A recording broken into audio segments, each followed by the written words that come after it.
जो हमारे व्यूवर्स हैं उसमें से हमने ये YouTube एनालिटिक्स से पता लगाया है कि ज़्यादातर 30 साल से 60 साल तक के बुज़ुर्ग लोग भी हैं, नौजवान से बुज़ुर्ग लोग भी हैं।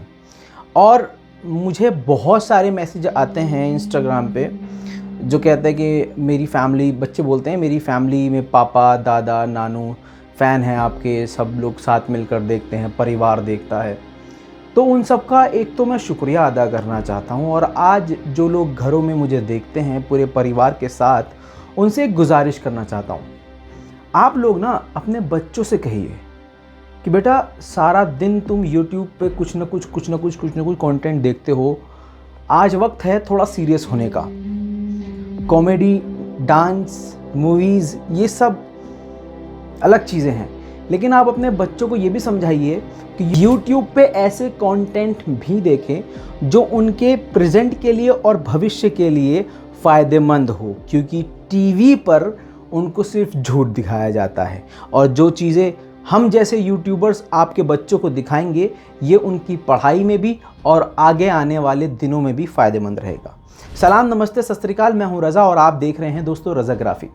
पहले तो बहुत बहुत शुक्रिया, 8 लाख लोगों ने मुझ पर यकीन किया, लेकिन यकीन जानिए YouTube एनालिटिक्स के मुताबिक 8 लाख लोगों ने जो सब्सक्राइब किया है ये वो सभी लोग नहीं हैं जो हमें देखने वाले हैं। यानी जो हमें देखते हैं उनमें से सिर्फ और सिर्फ 57 या 58% लोगों ने ही सब्सक्राइब किया है। सीधा सीधा बोलूं तो 40% लोग ऐसे हैं जो रोज़ हमें देखते हैं लेकिन उन्होंने हमारे चैनल को सब्सक्राइब नहीं किया है। तो देखने वाले तो बहुत हैं, लेकिन सब्सक्राइब 8 लाख लोगों ने किया है। लेकिन फिर भी अल्लाह का शुक्र है, आप लोगों का हाथ जोड़कर दिल से बहुत बहुत बहुत शुक्रिया कि आप लोगों ने मुझे मोहब्बत दी, इज़्ज़त दी और मेरी आवाज़ को मजबूत बनाया। कोशिश कीजिए कि इस छोटी सी आवाज़ को और मजबूत बनाएं ताकि दूर तक आवाज़ जाए। हमारी कोशिश ये है, रज़ाग्राफी की कोशिश ये है कि आने वाले वक्त में कुछ सालों में आप हमें इतना मजबूत कर दें कि हमारी एक वीडियो से सरकार हिल जाए और एक वीडियो सीधा विदेशों तक जाए, यहाँ तक कि हमारे वीडियो के ज़रिए विदेशों में भी सवाल खड़े होने लगे। दोस्तों सोचा बहुत कुछ बड़ा है, लेकिन आपके लिए ही सोचा है और आपका ही साथ चाहिए। दोस्तों खबर है इस वक्त सऊदी अरब से। जी हाँ, ईरान का खौफ अब इस बात से समझ लीजिए कि यमन हमले कर रहा है सऊदी अरब पे दे दनादन। सऊदी अरब इन हमलों को बिल्कुल नहीं रोक पा रहा है, न ड्रोन को रोक पा रहा है, न मिसाइल, न रॉकेटों को रोक पा रहा है।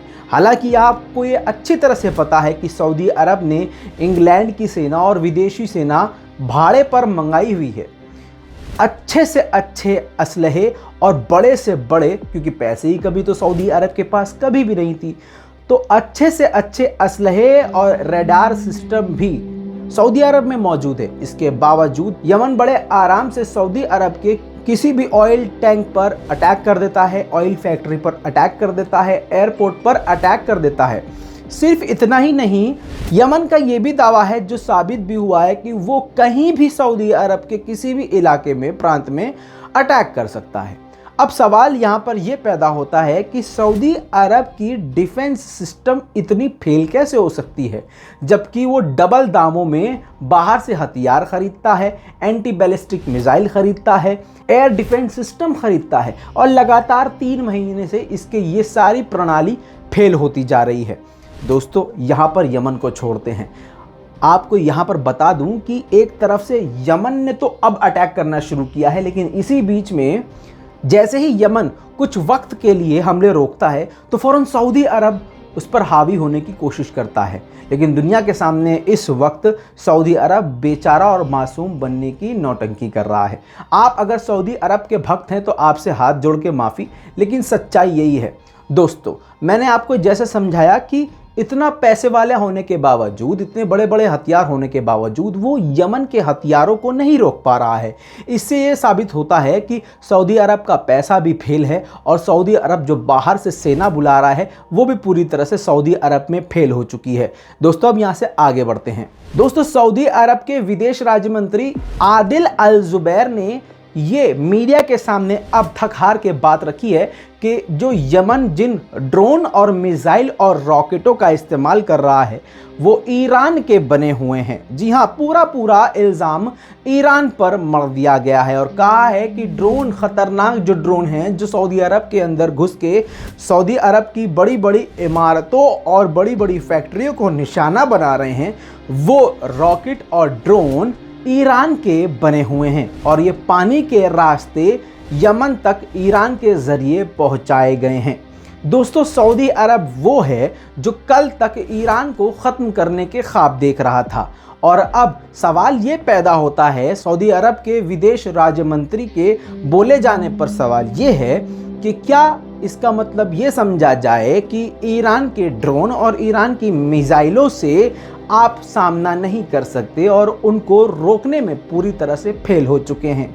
दोस्तों, मीडिया कर्मी ने जब ये सवाल सऊदी अरब के विदेश राज्य मंत्री जुबैर से किया तो उन्होंने जवाब ही नहीं दिया, जिससे यह बात साबित हो गई कि सऊदी अरब ने दूसरे अल्फाजों में बजाय यमन के ईरान से ही हार स्वीकार कर ली है। दूसरी तरफ यमन ढोल की तरह सऊदी अरब को पीटने में लगा हुआ है। यही वजह है कि अब सऊदी अरब के ऑयल फैक्ट्री पर इतने हमले हो गए हैं कि अब सऊदी अरब को काफ़ी ज़्यादा नुकसान फ्यूचर में भी उठाना पड़ेगा, क्योंकि अब जो उसकी मेन सोर्स इनकम है यानी ऑयल, उसकी फैक्ट्री पर इतनी बार अटैक हो चुका है कि उसके प्रोडक्शन घट चुके हैं और अभी से ही काफ़ी ज़्यादा दाम ऑयल के भी बढ़ चुके हैं और आगे आने वाले समय में भी सऊदी अरब इस मुश्किल का सामना करता रहेगा।